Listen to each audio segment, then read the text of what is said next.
Hello, everyone. Thanks for watching. I'm David Hopper, Austin Bureau Chief of 360degreesound.com.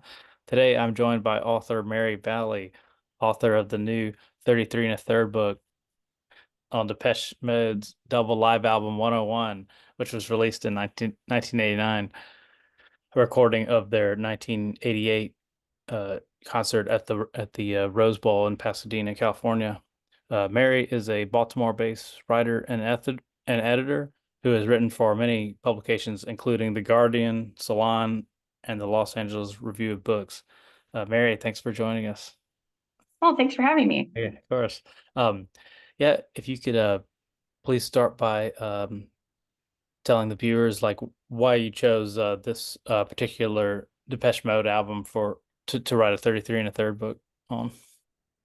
Sure. Well, this goes back to the pandemic, and I was spending a lot of time, 1, 2, 3 o'clock, 4 o'clock in the morning, just reading books. I read a lot of books about, I like to read music books, but I was particularly reading them about new wave music and all those groups. And I read Richard Blade's autobiography, and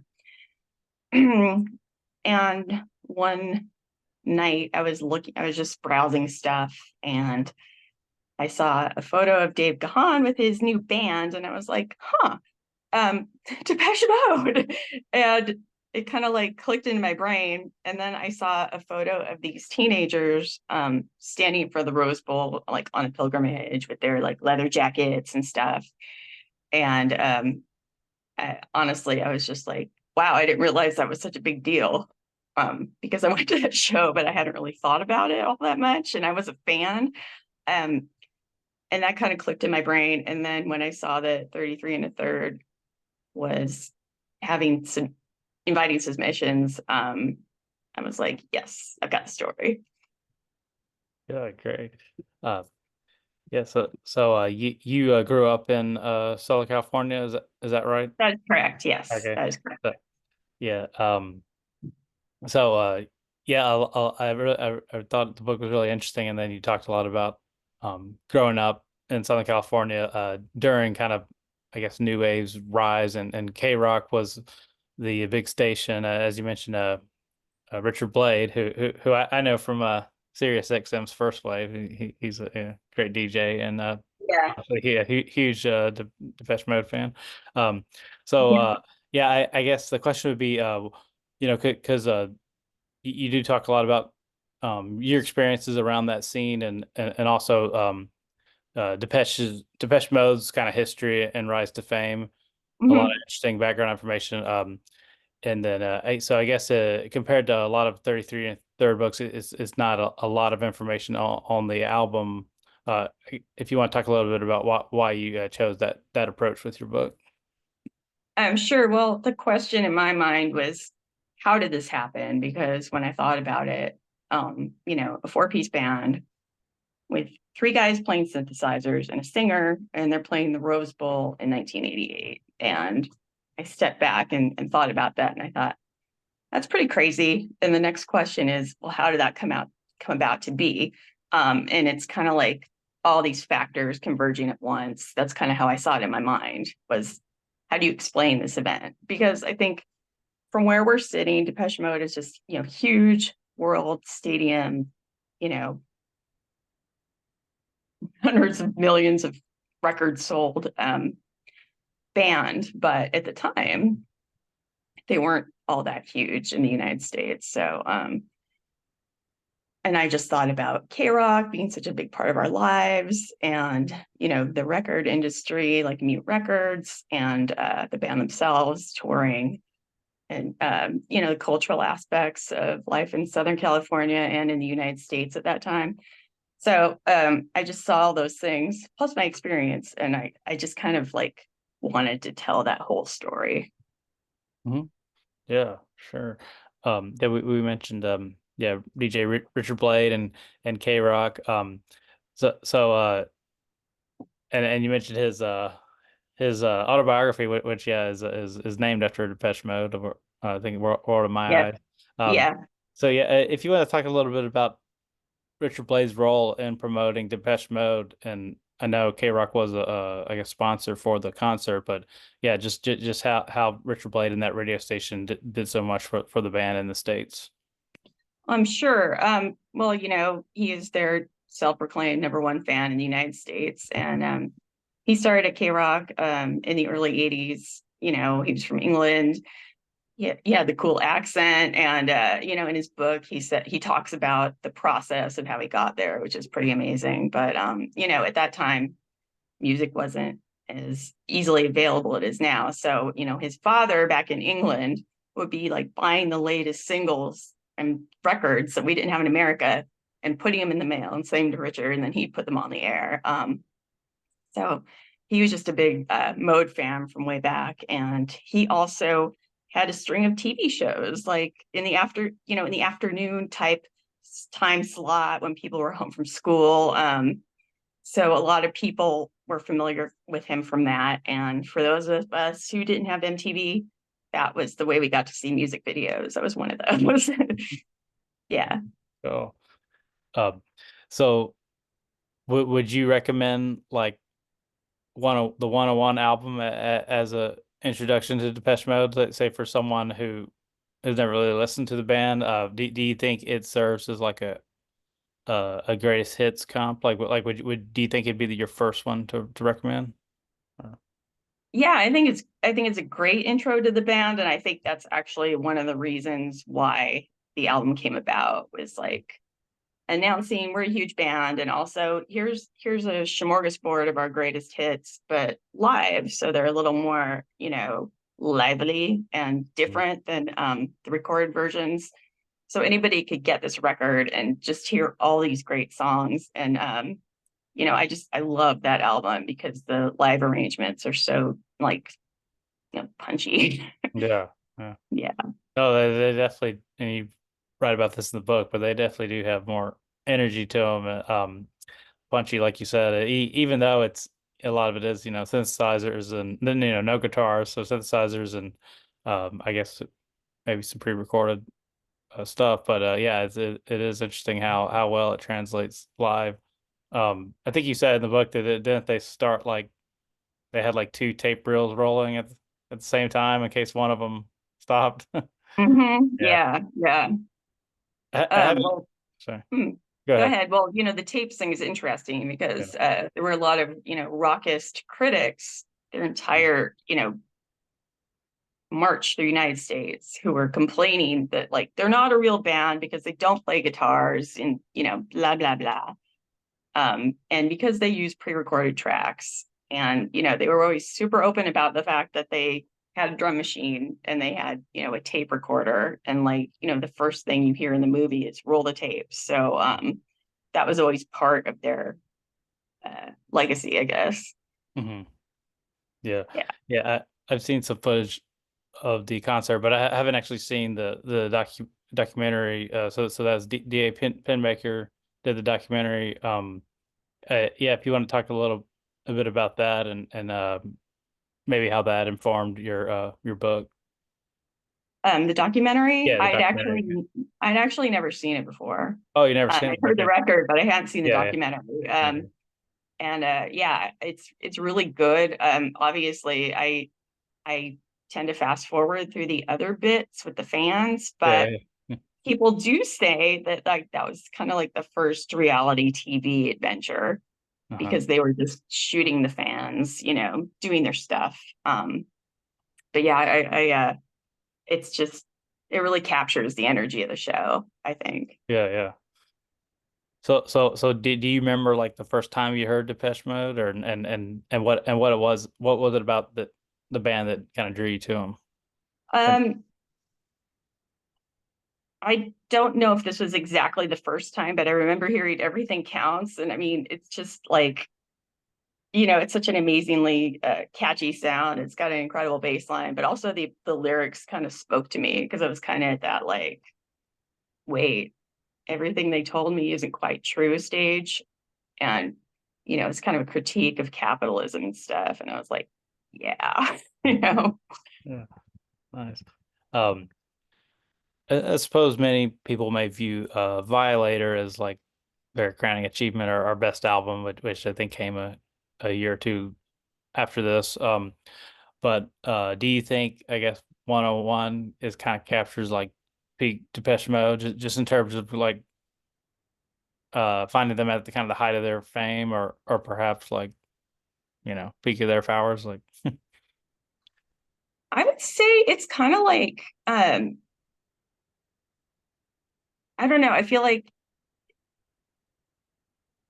Violate, I mean, 101 was kind of like a capstone and kind of a like throwing down the gauntlet type of thing because um, they weren't a local band. And I know they were popular in other places, but they kind of felt like the house band in Southern California, just because of K-Rock. And, you know, for a lot of teenagers, it was just K-Rock morning, noon, and night, like wherever you went. So it's kind of like they were kind of like consolidating that and saying, okay, now we're going to go on and become like a huge world beating band, which is what they did with Violator, which is generally considered to be their, masterwork. mhm. um, this show was huge. I mean, the Rose Bowl, I think it seated like 65,000 fans. Mm-hmm. Had they played many gigs in LA before that show? Yeah. Yeah. Yeah. I mean, they were definitely just building up their audience. And I saw them 2 years before that at Irvine Meadows, and that was 20,000 people. Oh wow. So Okay. big leap there. Yeah. So I mean, what was there like any doubt that it would not be a success? Like it seemed like they were on the trajectory that they could fill the Rose Bowl, and just wondered if there was any in the lead up to the show, like how is it was it that it looked like it was going to be a big success with the ticket selling and whatnot, or I think it was a huge leap, yeah, honestly, yeah, but I think they okay, had the confidence, and Daniel Miller was a genius. He knew what he was doing. I think they just decided it's time to make this move, mhm. and it happened. Yeah, it was pretty triumphant, really. Yeah, sure. Do you have a favorite version of a song on the album? Like, is there one of the on the 101 record that you particularly like the live version, or even like a favorite song on it, or Yeah, I it's kind of a cliche, but I really love the 101 version of Never Let Me Down Again. It's got that section in the middle that's just like so good. mm-hmm. It's different from the record, but it's got that little break. I'm not going to sing it. It's just an Yeah. instrumental thing, but that is my favorite. And I think they really made Pleasure a Little Treasure like a real, toe down compared to the B side that it was. Like it Mhm. just totally brought it to life, which is the point of the live album, is really like bringing songs to life, I think. Mhm. Yeah. Um, as I mentioned earlier, you have a lot of interesting background information, like on Depeche Mode and their many or good many albums and singles leading up to that point. But I was wondering, in your research, was there something you learned about Depeche Mode that you found particularly interesting? That's a good question. I learned a lot of things about Yeah. Depeche Mode, a lot of facts. Oh my gosh. Oh, can I just think about this for a Sure. second? Yeah, sure. Yeah. So, um, oh, dang. I was just telling something to somebody the other day. Uh, well, they used to play at this club called Crocs, which was in Essex. I don't know if it was in Basildon or near Basildon, but they had a live crocodile there. And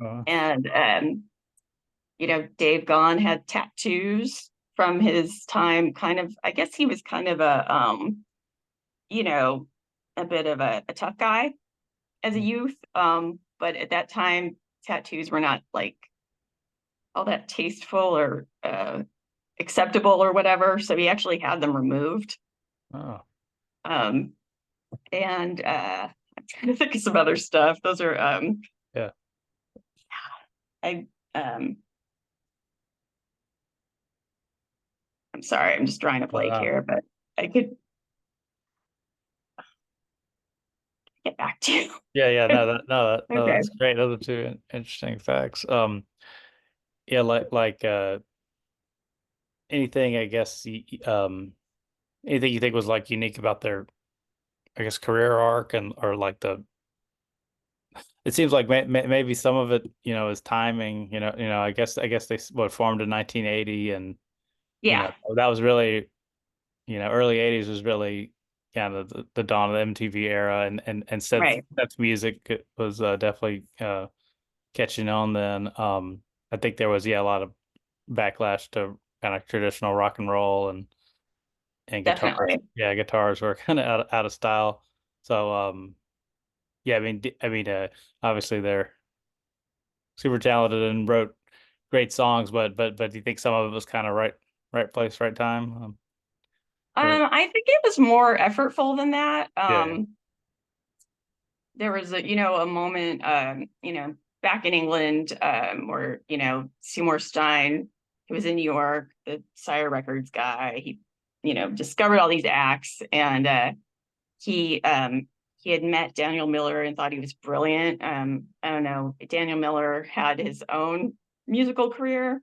The most notable thing was Warm Leatherette, which is amazing. So anyway, he was home. He was reading this like 3 week old, English, I think of an enemy. And, he saw something about Daniel Miller and this band and they're appearing. And he was like, I got to see them, gets on the plane. And he's like, this is great. And Daniel Miller had also been like, when he saw them, he approached them after the show and was like, let's make a record. The whole handshake seals the contract thing. They never signed one. So I think those are two really important figures. And definitely the whole new wave thing was happening. But the interesting thing is that, you know, they were, I guess you could put them in that group because there were a lot of, synthesizer acts, but that wasn't actually what they were. They weren't actually part of like the second British invasion, if you will.